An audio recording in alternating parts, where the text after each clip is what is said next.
3.2 finish कर चुके हैं, है ना। अब हम स्टार्ट करने वाले हैं how to solve linear equations without graph. अभी तक हमने क्या किया? अभी तक हमने ये किया कि हम ग्राफिकल मेथड से ग्राफ पे दो इक्वेशंस को प्लॉट करते थे और हम देखते थे कि उनका मीटिंग पॉइंट क्या है, and that is the common solution, that is called the common solution, है ना। जो मीटिंग पॉइंट होता था, जैसे लाइंस ऐसे इंटरसेक्ट कर रही हैं, मीट कर रही हैं, तो ये जो पॉइंट हो गया वो मीटिंग पॉइंट हो गया, and that is called the common solution. But बच्चों, अगर जैसे कि पॉइंट्स में है, डेसिमल में है, कुछ भी है, तो उसको ग्राफ पे प्लॉट करना थोड़ा सा मुश्किल होता है। So graphical method is not that much convenient. So that is why हमें और क्या क्या मेथड्स हैं हमारे पास मेथड्स हैं substitution, elimination and cross multiplication, but cross multiplication has been deleted this year. So let's see अगर नेक्स्ट ईयर हुआ मतलब कि उन्होंने फिर से कर दिया सिलेबस में इंक्लूड, तो I will be telling you, लेकिन अभी I will explaining you that time only. लेकिन अभी मैं सब्स्टिट्यूशन और एलिमिनेशन ही समझाने वाली हूँ। ऑलराइट, सो सबसे पहले हमने स्टार्ट करना है substitution method. What is the substitution method? क्या होता है कि हमारे पास फिर से दो इक्वेशंस हैं, हमें x और y निकालना है। Solve the following pair of equations. Solve the following pair of equations मतलब हमें x और y की वैल्यू निकालनी है। अब वो कैसे निकालनी है? By substitution method. अगर वो मेंशन कर देंगे कि सब्स्टिट्यूशन मेथड यूज करो, then you will have to use only this method, है ना। और अगर उन्होंने मेंशन नहीं किया method, then you can use substitution और elimination, this depends upon your choice. Alright, तो ग्राफिकल मेथड तो वैसे ही तभी करना है जब वो मेंशन करेंगे, अदरवाइज डोंट यूज ग्राफ्स। हम नॉर्मल या तो सब्स्टिट्यूशन या elimination, but here it is written substitution, then use only substitution. Okay, so अब क्या करेंगे? देखो, हमने क्या करना होता है, किसी भी एक इक्वेशन से x या y की वैल्यू निकालो और वो दूसरे में सब्स्टिट्यूट कर दो। कैसे? देखो, जैसे कि ये x plus 2y is equal to, ये तो क्वेश्चन है हमारा, ठीक है।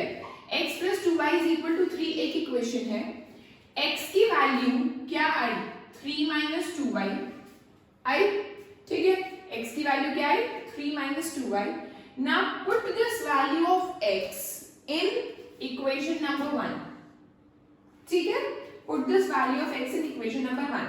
अब मैं x की वैल्यू यहां से भी निकाल सकती थी, ठीक है, लेकिन फिर वो क्या आती? 2 plus 15y upon 7, इसलिए मैंने अवॉइड किया क्योंकि फ्रैक्शन में आती हो।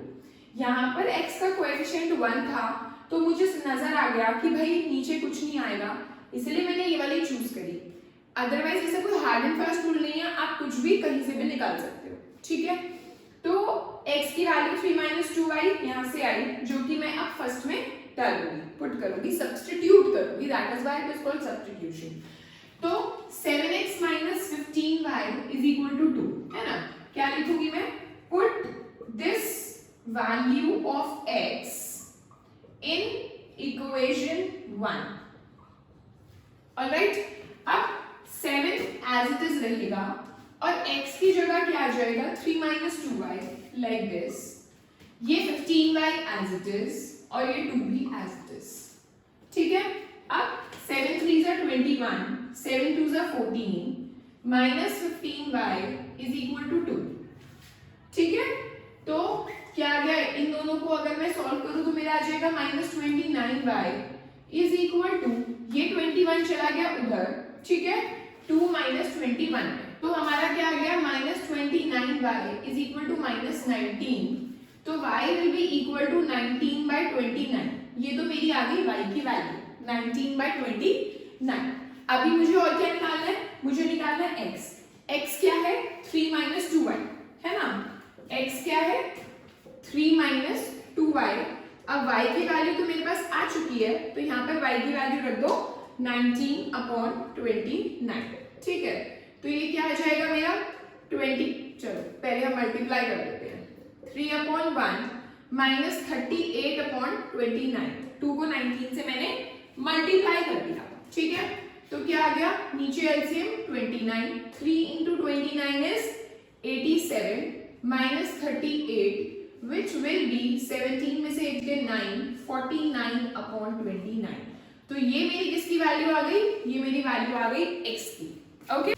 बच्चों जो एग्जाम्पल नंबर 8 है उसमें ये लिखा हुआ है, बुक में आप चेक करो, solve question 1 of exercise 3.1 by substitution method. Exercise 3.1 अगर आप खोलते हो तो आफ्ताब टेल्स हिज डॉटर वाला क्वेश्चन है, जिसका क्वेश्चन एक्सरसाइज 3.1 का क्वेश्चन 1, जो कि मैंने आपको बहुत अच्छे से, जब मैंने एक्सरसाइज 3.1 की वीडियो अपलोड करी है उसमें बहुत अच्छे से एक्सप्लेन किया है कि कैसे इक्वेशंस आई हैं वहाँ पर, ठीक है।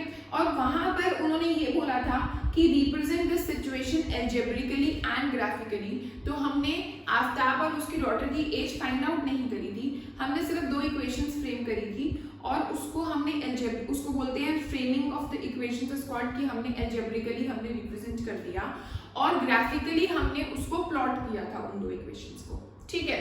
अब वो बोल रहे हैं कि उन दो इक्वेशंस को सॉल्व करो बाय सब्स्टिट्यूशन मेथड, यानी हमें आफ्ताब और उसकी डॉटर की एज निकालनी है बाय सब्स्टिट्यूशन मेथड, ठीक है। अब क्वेश्चन मैंने अभी दोबारा से नोट डाउन नहीं किया है, तो you can check out from your books only, it is on page number 44, कि क्या है।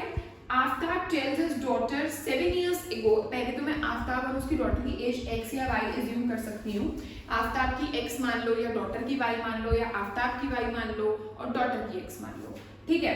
तो मैंने क्या किया, let Aftab's age is x years and daughter's age, ये सब मैं बहुत अच्छे से एक्सप्लेन कर चुकी हूँ, तो मैं दोबारा इस पर स्ट्रेस नहीं दूंगी, ये आप वही उसी वाली वीडियो से आप चेकआउट कर सकते हो कि कैसे मैंने इक्वेशंस फ्रेम करी थी। अभी I will focus on just how to solve them by substitution, ठीक है। तो मैं इक्वेशंस ऐसे ही लिख रही हूँ फटाफट से। 7 years ago I was 7 times as old as you were then. Also 3 years from now I shall be 3 times as old as you will be. 3 years after 3 years from now, तो I shall be 3 times, ठीक है। चलो ये दो equations है हमने और अब हमने इसको सॉल्व करना है। तो सबसे पहले तो मैं इसको थोड़ा सा नॉर्मल फॉर्म में ले आती हूँ इक्वेशन को। किस तरह से नॉर्मल फॉर्म कहने का मतलब थोड़ा सा इसको और सॉल्व कर लेते हैं, ठीक है। तो ये क्या आ जाएगा, x - 7 इज इक्वल टू, ये वाली इक्वेशन यहाँ लिख रही हूँ मैं, x + 3 is equal to 3 × y + 3। चलो x - 7 is equal to 7y - 49, ठीक है।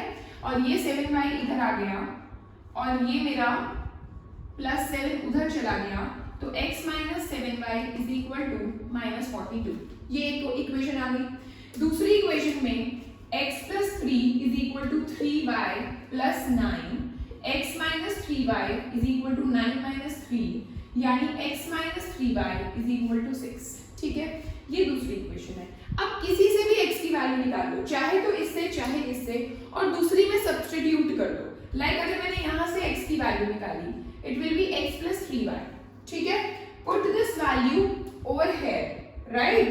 तो क्या लिखेंगे, put x is equal to 6 + 3y, put x is equal to 6 + 3y in first, ये मैंने फर्स्ट मान ली, ठीक है। अब यहाँ पर मैं कैसे पुट करूंगी, देखो x की वैल्यू 6 + 3y मैंने यहाँ पर पुट करी, ये -7y एज इट इज रहा, इज इक्वल टू -42, ठीक है। 3y - 7y is -4y is equal to, ये 6 चला गया इधर, -42 - 6, -4y is equal to -48, minus से minus cancel out, then y will be equal to 48 upon 4, which will be 12. So y हमने किसकी एज मानी थी, हमने डॉटर की एज मानी थी, इसका मतलब डॉटर की एज क्या आ गई मेरी 12 years आ गई, ठीक है।